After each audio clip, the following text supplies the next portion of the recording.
Hello everyone, Michael Voris here to tell you the download is back. I'll be on regularly with Christine Niles and Simon Rafe and a fourth special guest host from the CM crew. We're going to have in-depth discussions on the big news of the day and, of course, indispensable analysis from a Catholic perspective. So don't miss the download premiering on YouTube at 5 p.m. Eastern every weekday. God love you. Hello and welcome to Forward Boldly. I'm your host, Christine Niles. Today I'm going to be talking about the most controversial topic in the world, at least judging by the flood of reactions that I always seem to get whenever I mention this topic. But before we get into that, remember you can write to me at forwardboldly@churchmilitant.com. That's forwardboldly@churchmilitant.com. I would love to hear from you. And remember, if you love our programming, please consider signing up for a premium subscription. It's only $10 a month, less than the price of pizza, and we give you everything. It's apologetics, philosophy, history, theology, investigations, everything. There's something for little children, there's something for older adults, and everybody in between. You know, unfortunately, we can't do our work for free. TV can be expensive, and your $10 a month can really go far in helping us to continue to produce high-quality, faith-based content, because ultimately it is about the salvation of souls. That's our mission statement. That's what we're all about. That's our bottom line, the salvation of souls. So please consider helping us. Go to churchmilitant.com/go premium. That's churchmilitant.com/go premium. Thank you so much for your support. Most especially, thank you for your prayers. We covet them. We need them. We appreciate them. So thank you. Now, on to our show. You know, I cover lots of topics. I write about clerical abuse and about corruption, cover-up, fraud, criminality, sometimes murder, very controversial topics, but it seems there is no single topic that engenders more of an explosion of reaction than the topic of modesty, believe it or not. And there are so many misunderstandings and myths about modesty that I wanted to address today. Now, a few months ago, I posted a picture of myself in a dress that was made by my friend Audrey.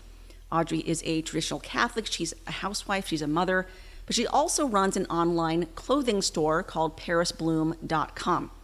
And she sent me a few samples. I put on my favorite dress called the Jackie, based on Jackie Onassis, who was the wife of President John F. Kennedy, because I think it's a beautiful, lovely, tasteful, elegant dress. And I wanted to encourage people to go to Audrey's website and buy some of her dresses and support a good traditional Catholic business, which many people did, and I'm very grateful for that. But the comments, first of all, explosion of comments. The vast majority were good. They were very positive. I'd say that they were normal. But then you had those commenters coming in with really strong reactions, kind of out of proportion, over-the-top reactions. Generally, from the more extreme wing, who thought that the dress was utterly immodest, that I was trying to be a temptress and seductress, and you're trying to provoke men to lust. Which my response was, "Are you out of your ever-loving mind?" First of all, no, that wasn't even in the realm of my universe of thinking. I was trying to help my friend by posting a picture of a dress that I actually find very elegant, tasteful, modest. Yes, modest. And that's it. And yet they're reading all these motives into me, impugning my motives, quite frankly, which is extremely offensive, and making judgments about the interior of my heart, or in some cases, the state of my soul. I mean, someone is actually questioning the state of my soul, whether or not I was actually in the state of grace, literally, for posting that photo. I mean, and my reaction to that is, this is indicative of something that's going on inside of you. This says more about you than it says about me. It's not reflective of me at all. Your response is reflective of something going on inside of you. And my theory is that, for instance, with the men who look at something like that, which I think is very tasteful and elegant, for them to suddenly start having accusations of, seductress, temptress, you're trying to provoke. I'm thinking, You must have very severe struggles with lust. This must be a severe struggle for you, and you're projecting it onto other people. You're projecting it onto other women. You have a difficult time seeing women as anything other than objects of sexual gratification. And so my suggestion to people like that is you need a good spiritual director and you need a good confessor.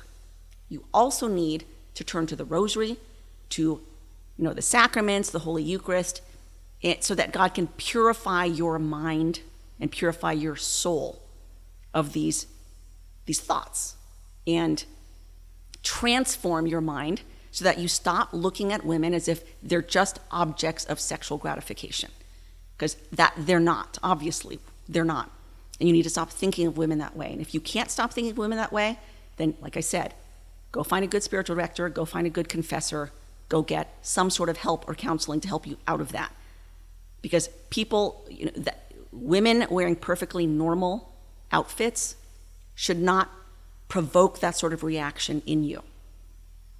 I would say the same to women who are very accusing and extremely judgmental on this score.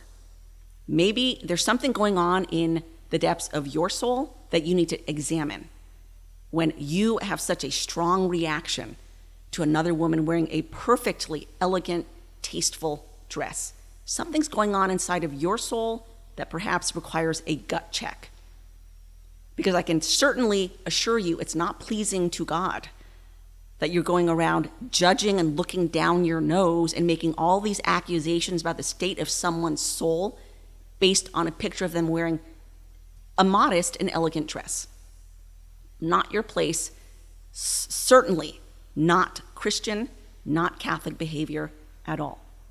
In some cases, perhaps it's envy. Are you envious? Are you envious because somebody looks pretty and nice and you wish you looked that way, and so the way that you respond to it is you make a negative comment to make them feel bad about themselves? I mean, there are all sorts of things that it could be. Now, there were some who came in very well-intentioned who said, okay, this doesn't actually conform to the church's teachings on modesty, the church's official decree and standards on modesty. Now, well-intentioned, but misinformed. And I want to address that. Now, obviously, we do need a restoration of modesty throughout the world. Absolutely. And every single Catholic should be promoting that. But we should not be promoting myths that don't exist, talking about papal decrees on modesty that don't exist, and then using them as a cudgel against other women who are modestly dressed. That is certainly not the way to restore modesty. Now, let me go into what some of the saints and doctors have had to say about the virtue of modesty. And what's interesting is modesty encompasses far more than how you dress. Modesty is essentially a state of mind. It's how you comport yourself. Modesty is related to the virtue of temperance, how we moderate our passions. And so if we read people like St. Ambrose, this is what he said about modesty. The body should be bedecked naturally and without affectation with simplicity. So modesty is related not just to how much skin we're showing, but also the way in which we comport ourselves with simplicity without affectation, not in our dress, not in our ornamentation. This is repeated in St. Francis de Sales, where he says, "It is an affront to those with whom you associate to be unsuitably dressed, but avoid all conceits, vanities, finery, and affectation. Adhere as far as possible to modesty and simplicity, which doubtless are the best ornaments of beauty and the best atonement for its deficiency." So again, you see the theme of simplicity, lacking affectation.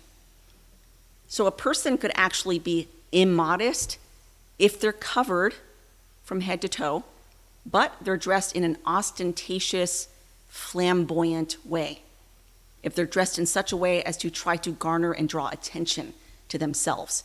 It's self-focused, self-absorbed, and according to the saints, it's immodest. Now, let's turn to St. Thomas Aquinas, and this is where he is specifically addressing modesty with regard to women and not dressing provocatively.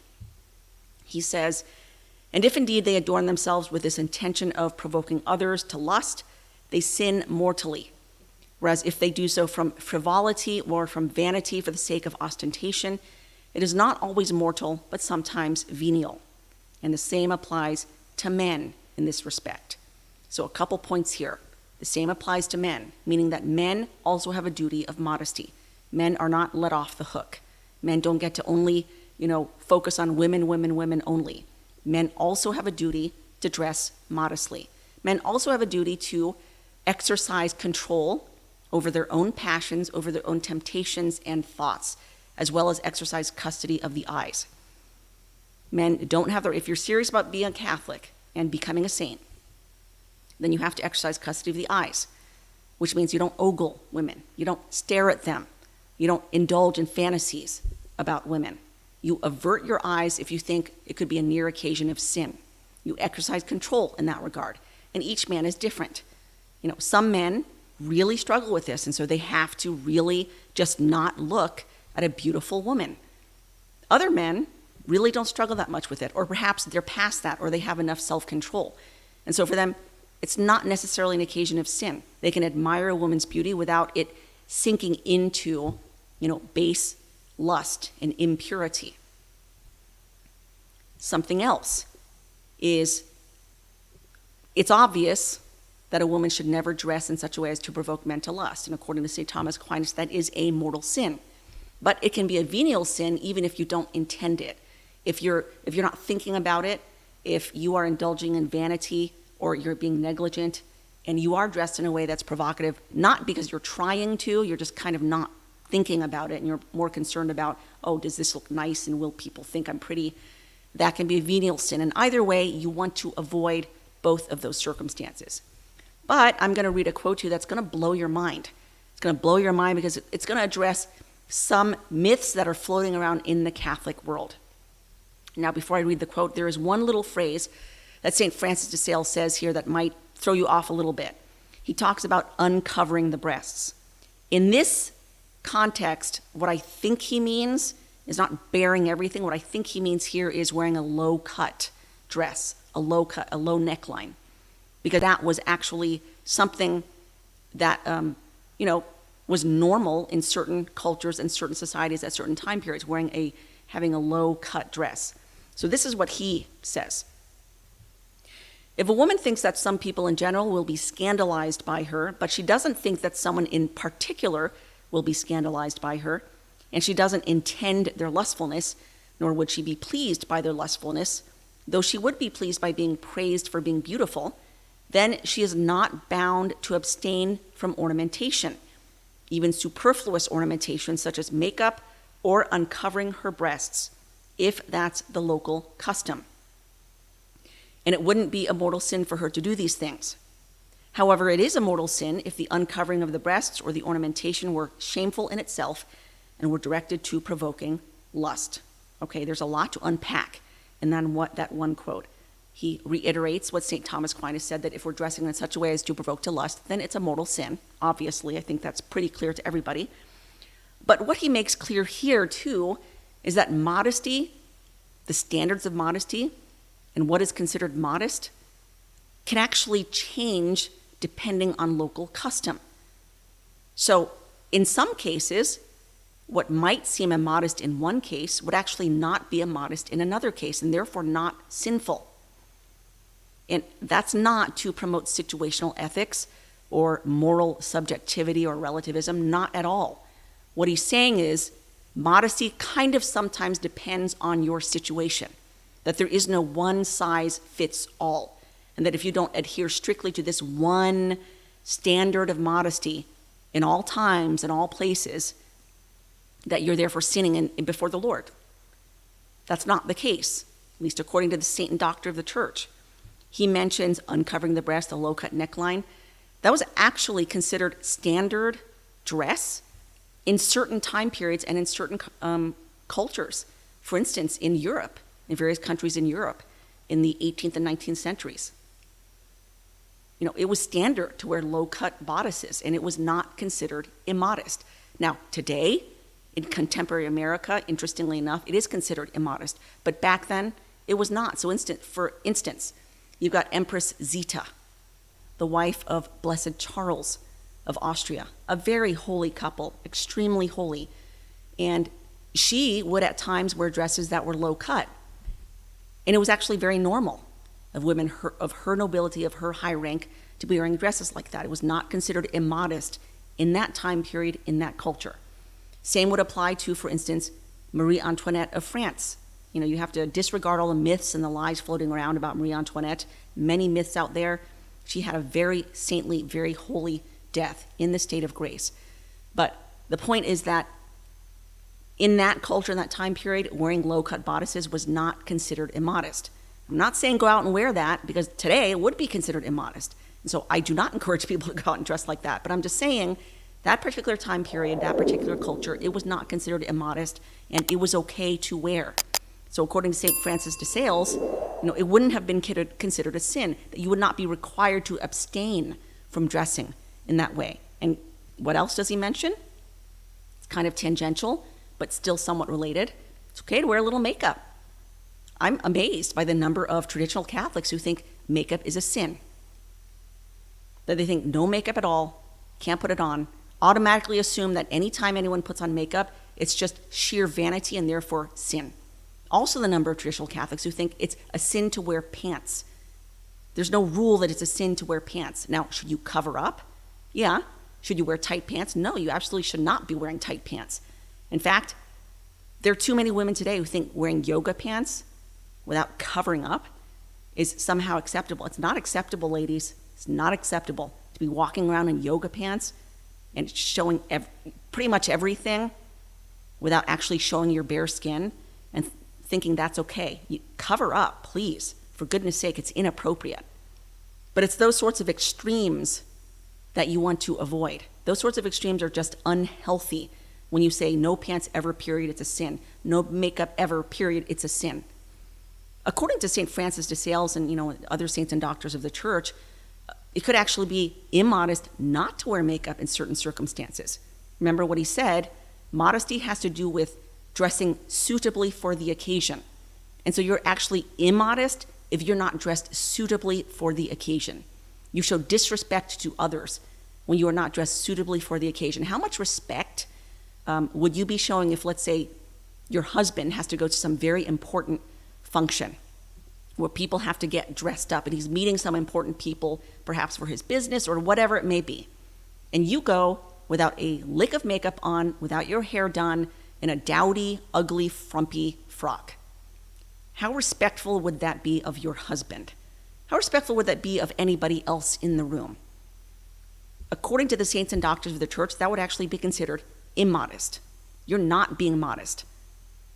And so these are extremes that you want to try to avoid. But unfortunately, there are too many Catholics who fall into these extremes, and then they expect other people as well to conform to these extremes that are not in any way Catholic. Now, if you individually wish, I don't want to wear makeup, I don't want to wear these certain, I do want to dress up in a potato sack or whatever, fine.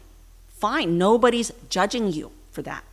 But don't judge other people who decide, I do want to wear a little bit of makeup. I do want to wear dresses that don't look completely formless and shapeless and dowdy and frumpy. Don't judge those people. I'd like to take a moment to thank our sponsor, Real Estate for Life. Are you looking to buy or sell a home? Maybe you want to move to a more family-friendly place. Real Estate for Life can help you with that. I myself have used them twice, once to sell a home, another time to buy a home. In both cases, they paired me with a professional who shared my values, plus he gave a cut of his commission to a pro-life charity of my choice. Real Estate for Life is a multinational company that connects pro-life home seekers with realtors and professionals who share their values. When you buy or sell a home with Real Estate for Life, the agent will give a share of his commission to the charity that you have chosen. So for instance, on a house worth $180,000, approximately $1,000 of that will go to the pro-life charity of your choice. And that's all without costing you a penny. It really is a win-win. So to connect with a pro-life realtor, please go to realestateforlife.org. That's realestateforlife.org. Now, I want to go ahead and address what some have called Marian modesty. You've probably heard of this. Anytime there's a discussion of modesty in Catholic circles, someone always brings up Marian Modesty. Now, it's very well intentioned. In fact, I think it has very wonderful tenets that people should follow. I think we can help restore modesty by following some of the principles of Marian Modesty. But there are some errors as well promoted by Marian Modesty, and I see this over and over and over again in numerous websites that misquote individuals, misquote papal decrees or the Pope or certain cardinals, and push this as the official church teaching. So I do want to clarify that because it's important. I hope you're enjoying the show. The rest of the show is behind the paywall, so please go to churchmilitant.com to watch the rest. For those who are not premium subscribers, you can sign up at churchmilitant.com/go premium. See you there.